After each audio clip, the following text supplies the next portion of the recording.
نماز قصر جو ہوتی ہے تو اس سفر کے دوران کتنی دوری پر ہوتی ہے، اور یہ اگر ٹرین سے سفر کریں تو ٹرین میں شروع ہو جاتی ہے یا بس میں بھی شروع ہوتی ہے، نہیں ہوتی؟ اس کے بارے میں ذرا دیکھیں، ٹرین اور بس تو اس زمانے میں ہوا ہی نہیں کرتے تھے کہ اس نماز قصر کی اجازت ملی تھی.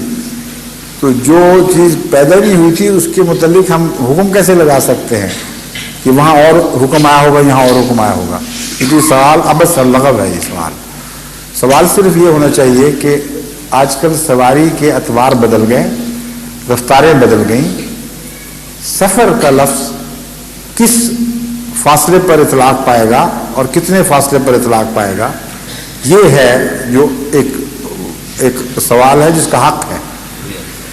اس کا جواب اگر آپ مکینیکلی دیں گے کہ جس طرح پہلے زمانے میں ہوتا تھا کہ 14 میل یا منزل کا سفر ہے، تو اس میں آپ پھنس جائیں گے مخمصے میں، اور بہت ہی مشکل پڑے گی کہ ہوائی جہاز کے لیے اور پیمانہ اور موٹر کے لیے اور پیمانہ اور گھوڑے کے لیے اور پیمانہ، یہ کیا مذہب ہوا پھر؟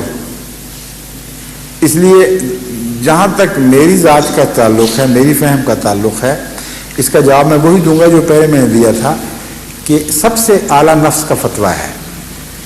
ایک شخص جب مسافری کی حالت میں ہو تو اس کا دل اس کو بتاتا ہے کہ وہ مسافر ہے، خواہ وہ سہولت سے سفر کر رہا ہو یا تکلیف سے سفر کر رہا ہو. ایک شخص جو مسافری کی حالت میں نہیں ہے اس کا دل بتا رہا ہوتا ہے خواہ کتنا لمبا فاصلہ طے کرے. مثلا ایک ٹرپ کے لیے، دن بھر کی ٹرپ کے لیے ہم شکار پر باہر نکلتے ہیں اور رات کو واپس آ جاتے ہیں. آج کل کی تیز رفتاری کے زمانے میں 50 میل 100 میل کا سفر کر کے واپس آ جائیں، آپ کا دل کہے گا کہ یہ سفر نہیں ہے، ایک مشغلہ ہے جو قیام کے دوران میں نے اختیار کیا ہے. اور بعض دفعہ سفر پر روانہ ہوتے ہیں، آپ 10 میل پر بھی پڑاؤ کر دیں تو آپ کا دل بتا رہا ہوگا کہ ہے یہ سفر، میں سفر کی نیت سے نکلا ہوں، میری مسافری کی حالت ہے.